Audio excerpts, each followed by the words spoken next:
नमस्कार, मैं हूं आशीष चित्रांशी और आप देख रहे हैं द न्यूज लॉन्चर। चंद्रचूड़ साहब रिटायर तो हो गए, लेकिन रिटायर होने के बाद धीरे धीरे उनका असली चेहरा सामने आने लगा है। जब तक वो सुप्रीम कोर्ट में बतौर सीजेआई बैठे थे, शुरुआती दौर था, पूरे देश को उम्मीदें थी। जाते जाते उम्मीदों पर पानी फिरने लगा और जाने के बाद तो उन्होंने दिखा दिया कि हाँ, मैं हूं क्या। फिल्मों है ना, मैं हूं मैं हूं मैं हूं, तो मैं क्या हूं बता दिया। अब चंद्रचूड़ साहब इस स्तर पर आ गए हैं जहां पर बोलने की आजादी की भी मुखालफत करने लगे हैं। यानी हम आप अगर अपने हक के लिए बोल रहे हैं, वैसे भी इस दौर में बोल कौन रहा है। सवाल ये है, चंद्रचूड़ साहब से अगर मतलब ऐसा कोई मौका आए कि आमने सामने बैठ जाए, हम तो उनको आमंत्रित करते हैं।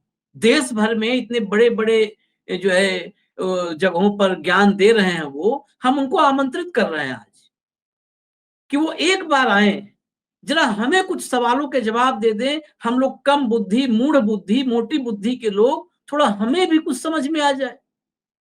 इस देश में ये बोलते समय किसी को शर्म नहीं आ रही है कि कह रहा है कि बोलने की आजादी भी ज्यादा हो जाए तो खतरा है। इस देश में बोलने की आजादी कितनी है भाई? जिस देश में बोलने पर, खबर दिखाने पर पत्रकार जेल चला जाता हो, जिस देश में मिड डे मील में दाल की जगह हल्दी और पानी परोसा जा रहा है, ये खबर बताने वाला पत्रकार जेल काटा, आज तो इस दुनिया में भी वो नहीं है। इस देश में ये ताजा खबर, एक जिले में मां और बेटी ने बहस कर लिया वहां के डीएम से, वो दोनों जेल चली गई। ये सबसे लेटेस्ट खबर मैं बता रहा हूं, ये खबर उत्तर प्रदेश की है। डीएम से बहस कर लेने पे मां बेटी जेल चली गई। उस देश में रिटायर्ड सीजेआई चंद्रचूड़ कहते हैं कि बोलने की ज्यादा आजादी ये भी खतरनाक है। अभी कितनी खतरनाक है, जरा मामला कानून से जुड़ा हुआ है, मतलब अदालत से जुड़ा हुआ है, सीजेआई रहे हुए हैं। उनकी सोच वैधानिक रूप से, संवैधानिक रूप से कितनी दुरुस्त है, इसको समझने के लिए उसी विधा का कोई व्यक्ति होना चाहिए।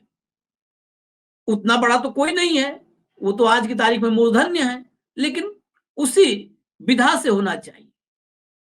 तो उसी विधा से सुप्रीम कोर्ट के अधिवक्ता हैं बलराज सिंह मलिक साहब। स्वभाव से ये भी अभिव्यक्ति की आजादी के पुरजोर समर्थक हैं और उसका इस्तेमाल भी करते हैं।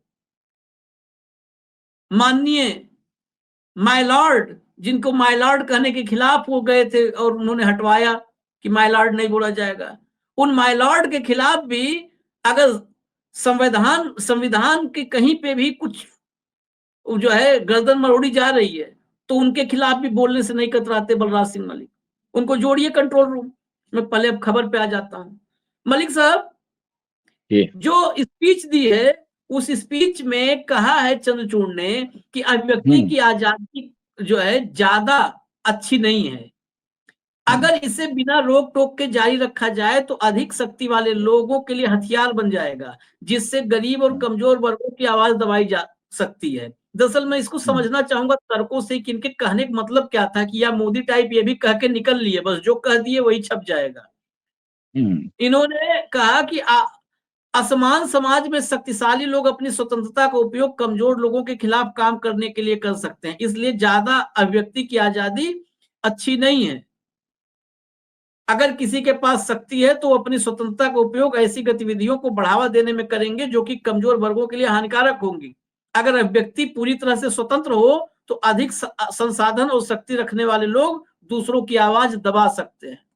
इस देश में साहब बोल कौन रहा है? कितने लोग बोल रहे हैं?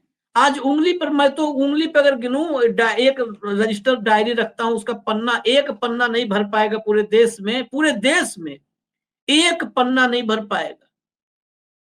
अगर अधिवक्ताओं की मैं बात करूं टोटल, तो एक दुष्यंत दबे को सुनता हूं, वो गाहे बगाहे बोलते हैं, एक प्रशांत भूषण गाहे बगाहे बोलते हैं, और एक बलराज सिंह मलिक है जो रोज बोलते हैं। पूरे लीगल जो ये पूरा फर्टर्निटी है, इससे कोई और चौथा पांचवा नाम मुझे नहीं ध्यान में आता है। पत्रकारों में आप गिन लो, पत्रकार पूरे देश में 10 से 12 पत्रकार आप गिन लो, और उसमें से भी 5 ही 6 4 ही 5 ऐसे हैं जो बिना किसी एजेंडे के बोल रहे हैं। नहीं तो कोई अडानी का एजेंडा चला रहा है, कोई अंबानी का एजेंडा चला रहा है, कोई योगी का एजेंडा चला रहा है मोदी के खिलाफ, कोई मोदी का और शाह का एजेंडा चला रहा है योगी के खिलाफ। वो दिखते हैं बोलते हुए, लेकिन कोई कि योगी को बचाना है, मोदी और शाह को निपटाना है, कोई कहता है योगी को निपटाना है, मोदी शाह को बचाना है। वो जो बोलने वाले भी दिखते हैं, उनके अंदर की भी कलई में खोल दूं, है 15-20 लोग देश में पत्रकार बोलने वाले, लेकिन उनके सबके लिए एजेंडा है कि किसी एक व्यक्ति के लिए वो काम कर रहे हैं। तो लगता है कि वो बोल रहे हैं, लेकिन पीछे हिडन एजेंडा है। तो गिने चुने 4-5 ही पत्रकार हैं ऐसे जो देश में बिल्कुल निर्द्वंद निर्विकार बोल रहे हैं। उसी से दिक्कत हो गई क्या चंद्रचूड़ साहब को? उनकी स्टेटमेंट का यही अर्थ है, जो लोग बोल रहे हैं थोड़े बहुत, उनकी आवाज को भी दबाना चाहते हैं, वो दबवाना चाहते हैं। एक तरह से उनका ये है, घुमा फिरा के उन्होंने बात कही है, कान को पीछे से पकड़ने की कोशिश की है। और किसी भी चीफ जस्टिस का ये बयान, जब देश में वैसे ही राइट टू एक्सप्रेशन दबाया जा रहा है, राइट टू एक्सप्रेशन, हमारा बोलने की आजादी, प्रेस इंडेक्स घटियातम स्तर पे आ गया है, तो उसको कहना तो ये चाहिए था देश में राइट टू एक्सप्रेशन की हत्या हो रही है, उसको दबाया जा रहा है, ये लोगों का फंडामेंटल राइट है। ऐसा कहने की बजाय वो लगता है क्योंकि उनकी पोल खोल दी वकीलों ने और कुछ पत्रकार लोगों ने, इसलिए उससे खिन्न होकर उसने ये बात की है। ये हिडन एजेंडा है उस आदमी का। वो आदमी बोल नहीं पाया, इसी अदालत में बैठा था सुप्रीम कोर्ट में, जब पत्रकार जेल में पड़े थे, काफी समय तक जेल में पड़े रहे कुछ पत्रकार, उनकी जमानत हुई सालों के बाद। और कप्पन क्या नाम का कौन पत्रकार था, केरल साइड का कोई, इस तरह के ये राइट टू एक्सप्रेशन को नहीं समझ रहे। इनके दिमाग राजशाही और तानाशाही और व्यक्तिवाद से भरे हुए हैं, और जुडिशरी में ऐसे काफी लोग बैठे हैं जिनकी मानसिकता उसी तरह की है। वर्णवादी मानसिकता मैं क्यों कह रहा हूं बार बार, वो ये कि जो समानता है कॉन्स्टिट्यूशन में, उस समानता के आधार पर वो सोच ही नहीं पाते। वो लोगों को उसी आधार पर देखते हैं जो वर्णवादी ग्रंथों में भरा हुआ है, ऊंचा नीचा।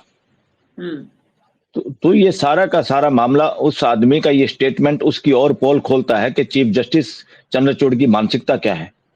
कितने लगातार धारा 44 लगी रही, देश की सड़कों पे कीले ठुकवाई गई।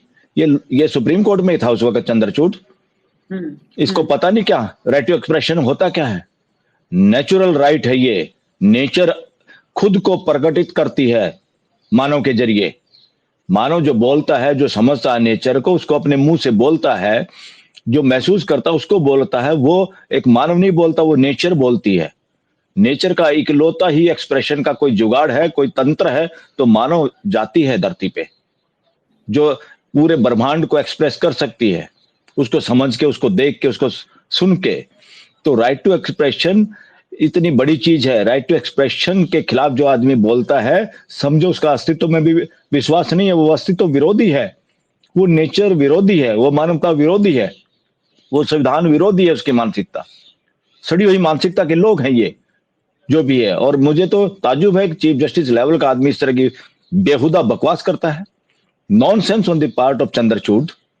कोई भी बहुत ही लो लेवल की मानसिकता वाला आदमी, और वो भी जो सुप्रीम कोर्ट में चीफ जस्टिस रहा हो, इससे पोल खुल जाती है कि देश में जुडिशरी में किस तरह के लोग भरे हुए हैं, जिनको कॉन्स्टिट्यूशन की स्पिरिट का नहीं पता।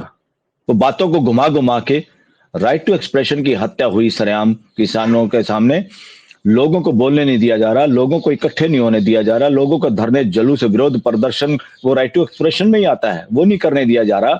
अब 144 को बदल के 163 कर दी लगातार। नई दिल्ली में वो रहती है जहां पार्लियामेंट है।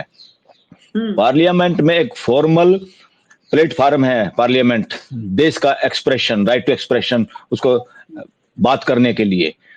अगर वो बात नहीं करता, वो पार्टी बाजी में राजशाही तानाशाही व्यक्तिवाद से दब जाता है, डर जाता है, तो लोग अपनी आवाज उठाने के लिए पैरेलल वो प्रोविजन, अधिकार है लोगों का, जिम्मेदारी है सरकार की उस प्रोविजन, उस प्लेटफॉर्म को देना। वो प्लेटफॉर्म है कि यहाँ जंतर मंत्र है, उस पर भी लगातार 63 लगा के बंद किया जाता रहता है और जुडिशरी चुप रहती है। हिम्मत ही नहीं किसी जज की, हिम्मत ही नहीं हाई कोर्ट और सुप्रीम कोर्ट की, व्हाट यू आर डूइंग। और गाइडलाइन बहुत हैं मगर गाइडलाइन को कोई फॉलो ही नहीं करता। और देश के अंदर सबसे बड़ा राइट टू एक्सप्रेशन जो अंग्रेजों ने 144 के जरिए दबाने की कोशिश की, मिसयूज किया अपना सत्ता बरकरार रखने के लिए, उसको आज तक किसी ने चेंज नहीं किया। इससे साबित होता है जितनी पॉलिटिकल पार्टी आज तक चाहे सत्ता में रही, जो आज जो है जो सुशासन के ठेकेदार हैं, इन लोगों ने उसको और भी बुरी तरह से उसका मिसयूज कर रहे हैं। और मिसयूज पूरे देश के लोगों की आवाज, उनको डराना और धमकाना और आवाज बंद करने के लिए। किसानों को जो लोग पहले कह रहे थे ट्रैली में आना नहीं, ट्रैफिक होगा, वो पैदल नहीं आने दिया जा रहा। हाँ, ये संविधान विरोधी हैं, ये देशद्रोही लोग हैं। और पुलिस का यूज अंग्रेजों की तरह से लठैतों के तौर पे कर रहे हैं, मिसयूज कर रहे हैं देश की फोर्स का अपने देश के लोगों के खिलाफ। राइट टू एक्सप्रेशन, उनके बोलने की आजादी और उनका प्रोटेस्ट अगर ना हो, राइट टू एक्सप्रेशन ना हो, तो देश में तानाशाही 100% लागू हो जाएगी। ये देश के लोग ही हैं जो अपने राइट टू एक्सप्रेशन को यूज करके किसी को भी तानाशाह या राजशाही या व्यक्तिवाद की मानसिकता को धराशायी करते हैं, उसका गिरेबान पकड़ते हैं। जो भी इस मानसिकता से ग्रसित लोग हैं या सिस्टम जो है, जो देश के सिस्टम को मानवीय बनाते हैं, वो देशद्रोही हैं। वो राइट टू एक्सप्रेशन कितना मिसयूज हो रहा है गोदी मीडिया में। ये चंद्रचूड़ क्या कर रहा था सुप्रीम कोर्ट में बैठा बैठा, इनको पता नहीं कितने झूठे नैरेटिव चला रहे थे। और देश सोशल मीडिया पे बात कर रहा था और सरकार सोशल मीडिया को भी दबाने की कोशिश कर रही थी। कितने लोगों को, चैनलों को बंद किया जा रहा था, रीच कम की जा रही थी। और मशीन का नाम लेने से तो लोगों के चैनल ही बंद किए जा रहे थे। ये गुंडागर्दी चल रही थी। और ये चंद्रचूड़ अपने आप में बना बैठा था कप्तान जुडिशरी का, चीफ जस्टिस ऑफ इंडिया। लानत है ऐसे जजों पे, ऐसे चंद्रचूड़ पे। Is a height of nonsense है इस बयान में उसकी महामूर्खता है। ऐसे जजों के लिए कोई कदर नहीं, कोई इज्जत नहीं इस देश के लोगों के लिए, और ना देश बाध्य है ऐसे लोगों की इज्जत करने के लिए। नॉनसेंस बात की। मीडिया का इंडेक्स कितना है, राइट टू एक्सप्रेशन का इंडेक्स कितना है, देश के लोग कितने डरे हुए हैं। जंतर मंतर पे धरने जुलूस, लोगों की बातें नहीं होने दी जा रही, तो बैठे थे 1 किलोमीटर की दूरी पे आवरी टावर में बिठा रखा है इनको कि देश के लोगों की रक्षा करनी है। ये सरकार नाम के जिनका काम है, गवर्नमेंट ऑफ इंडिया का असली मीनिंग है भारत की मानवीय व्यवस्था। और गवर्नमेंट में जिम्मेदारी का काम है, किसी के पास पावर नहीं है, केवल पावर है, पावर हाउस है देश की जनता, बाकी सबके पास रिस्पॉन्सिबिलिटी है, जिम्मेदारी है। तो किसी सीएम की, पीएम की, चीफ जस्टिस की जिम्मेदारियां हैं, पावर नहीं है देश में। They are only duty bound to follow the spirit of the Indian constitution for the welfare of the country, for the people of this country. तो इस तरह का बयान चीफ जस्टिस का आना, मुझे तो ये लगा कि ये देश न केवल सरकारें इस मामले में तानाशाही दिखा रही है, जुडिशियल जो माइंड है उसे जो रिफ्लेक्ट हो रहा है उसकी बात से, एक चंद्रचूड़ की बात से, उससे लगता है एक चीफ जस्टिस लेवल का आदमी इस तरह की घटिया बात कर सकता है। लानत है। मैं आपने चर्चा की थी, इसीलिए बता दें, ये चंद्रचूड़ साहब, हालांकि चंद्रचूड़ साहब इन तथ्यों पर क्यों भरोसा करेंगे, लेकिन जो है वर्ल्ड प्रेस फ्रीडम इंडेक्स, मैं एक और बता दूं आपको। हाँ। एक और बात बता दूं, एक किसी लड़के ने कौन सी मैगजीन, कारवां मैगजीन में जो इंटरव्यू आया था, उस नौजवान पत्रकार ने इस आदमी से समय मांगा कि कभी स्टोरी लिखे बाद में कहो मुझे बदनाम कर दिया, मेरे खिलाफ गलत छाप दिया, तो हाँ भर के इनकार कर दिया और दूसरे लोगों को बुला बुला के इंटरव्यू देता रहा ये आदमी। इससे साबित होता है कि इनके मन में कितना चोर है, किस लेवल की मेंटेलिटी के लोग हैं। चीफ जस्टिस होना और डॉक्टरेट की डिग्री हार्वर्ड से लेना, ये कोई मायने नहीं है कि आप अच्छे आदमी हैं, या अच्छे आदमी की गारंटी नहीं है ये, या एक आप चित्रवान आदमी, इसका कोई मायने नहीं है। ये डिग्रियां दुनिया भर के कागज गादड़ चिट्ठे इकट्ठे करके दुनिया पे बोझ बन रहे हैं ऐसे बहुत सारे लोग जो अपने आप को लिटरेरी बताते हैं। लोग भ्रम में रहता है देश, ये बड़े पढ़े लिखे हैं। मैं कहता हूँ पढ़े लिखे नहीं, चतुर लोग, चालाक लोग हैं। ये लोगों को अपनी चालाकी से भ्रम में फंसा के अपने आप को ऊंचा साबित करने की कोशिश में लगे रहते हैं, जबकि देश का बेड़ा गर्क करने में ऐसे लोगों का बहुत ज्यादा योगदान और भागीदारी है। मैं इंडेक्स बता रहा था, 159वें नंबर पर 159th रैंक है दुनिया में जो सबसे खराब स्थिति जिन देशों में है पत्रकारिता की। और पत्रकारिता का एग्जाम्पल इसलिए क्योंकि यहीं पर फ्रीडम ऑफ स्पीच, अभिव्यक्ति की स्वतंत्रता का असली जो पैरामीटर है उसको अगर मापना हो तो यही जो है फ्रीडम इंडेक्स बता देता है। यहाँ आपको लगता होगा कि जो पत्रकार बैठ करके कहते हैं मोदी जी विश्वगुरु बना रहे हैं, वो अपनी मर्जी से नहीं कहते, इसीलिए ये रिफ्लेक्ट कर रहा है इंडेक्स जो है, उनके ऊपर दबाव होता है। तमाम मंचों पर ये बात आ चुकी है कि पीएमओ में बैठा एक अधिकारी, अब तो नाम भी आता है हिरेन जोशी का, नाम लेकर के वो बता, वो अधिकारी पीएमओ में बैठा अधिकारी पूरे पूरे गोदी मीडिया को उंगली के इशारे पर नचाता है। और यही चंद्रचूड़ जो चर्चा में मलिक साहब ने कहा एएनआई को, जो सरकारी भोंपू है, वहां पर इंटरव्यू देंगे, गोदी मीडिया। सोचिए ना, आदमी के अंतर मन को इसी से आंका जा सकता है। जब तक वो सीजीआई के पोस्ट पे थे नहीं, रिटायर होने के बाद उसी गोदी मीडिया में गए, उस बच्चे को, उस नए पत्रकार को नहीं दिया इंटरव्यू। ये बात कर रहे हैं कि पैसे वाले इस अधिकार का मिसयूज करेंगे।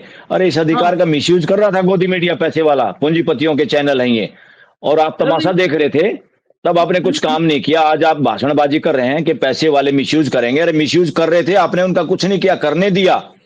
अब आम आदमी बोलने लगा, सोशल मीडिया बोलने लगा है, एक आम बच्चा सोशल मीडिया के जरिए अपनी फॉलोइंग बढ़ा रहा है, देश उसको सुन रहा है। अब आपके पेट में दर्द है।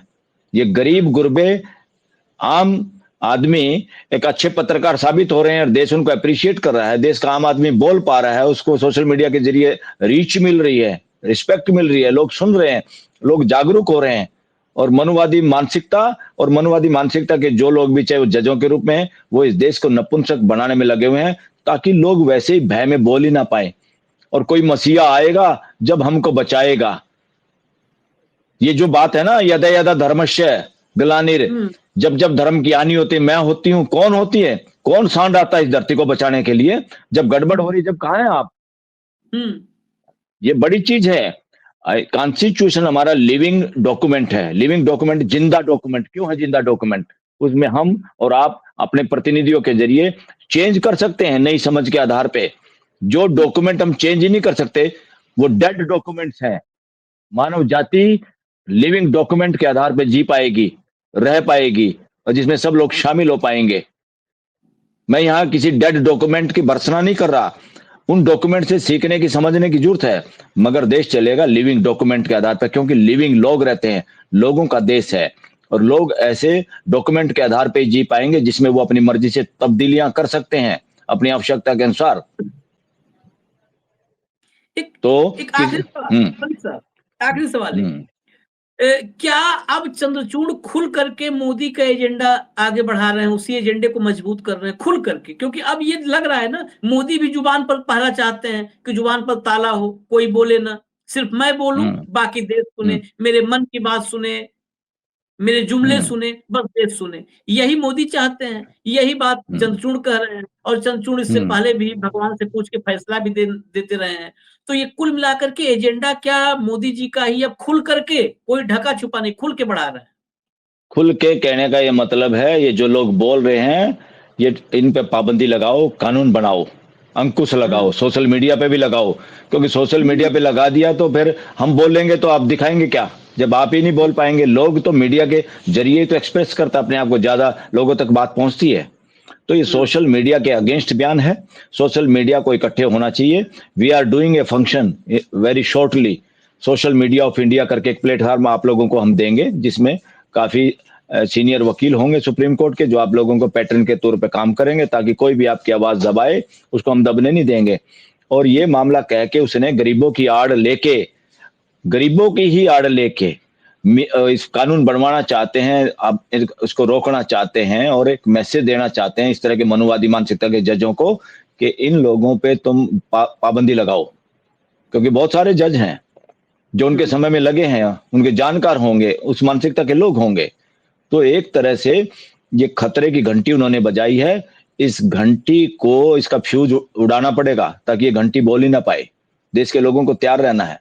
राइट टू एक्सप्रेशन हमारा नेचुरल राइट है, और वो बंद होना, आदमी उसको बोलने नहीं, डेमोक्रेसी का आधार है लोगों की भागीदारी, लोगों का बोलना। ये बोलना किसी की आलोचना नहीं है, बोलना जागरूक करना है और अपनी हिस्सेदारी करना है। कोई गलत ड्राइवर, आपकी गाड़ी का ड्राइवर आपको गलत डेस्टिनेशन पे ले जा रहा है, तो you are the real passenger, देश की जनता उसको पकड़ सके, उसको रोक सके, उसको टोक सके। ओपन पार्लियामेंट पूरा देश है।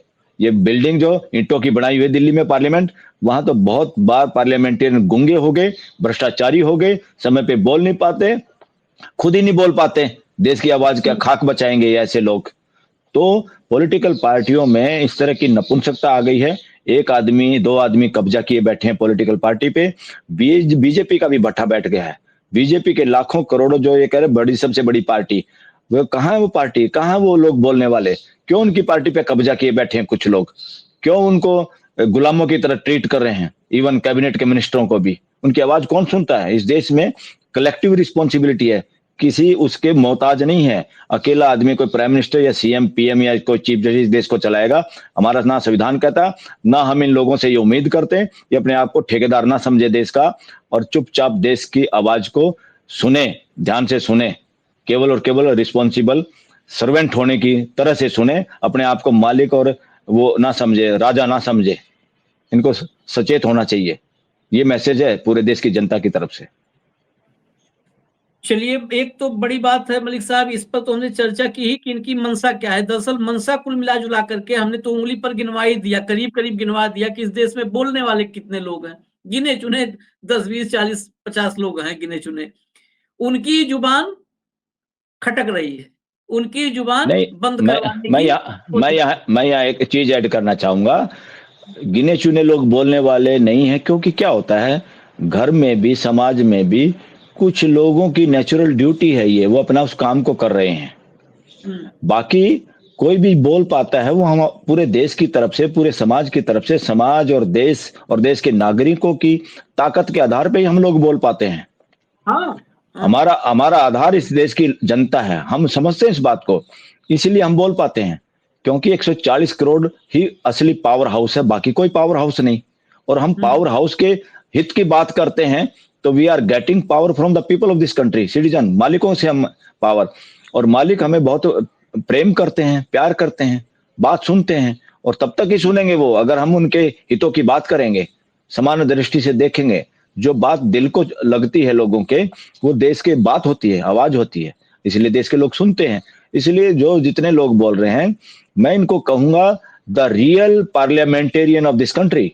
ये कोई पार्टियों के चुने हुए नुमाइंदे जो पार्टियों के गुलाम बन के पार्लियामेंट में बोल नहीं सकते, और गूंगे बन के बस हाथ ताली बजाने के अलावा और हाथ जोड़ के सलाम करने के अलावा उन्होंने तानाशाही, राजशाही और व्यक्तिवाद को बढ़ावा देने वाले वो मुजरिम है इस देश के, ज्यादातर पॉलिटिशियन और जनप्रतिनिधि।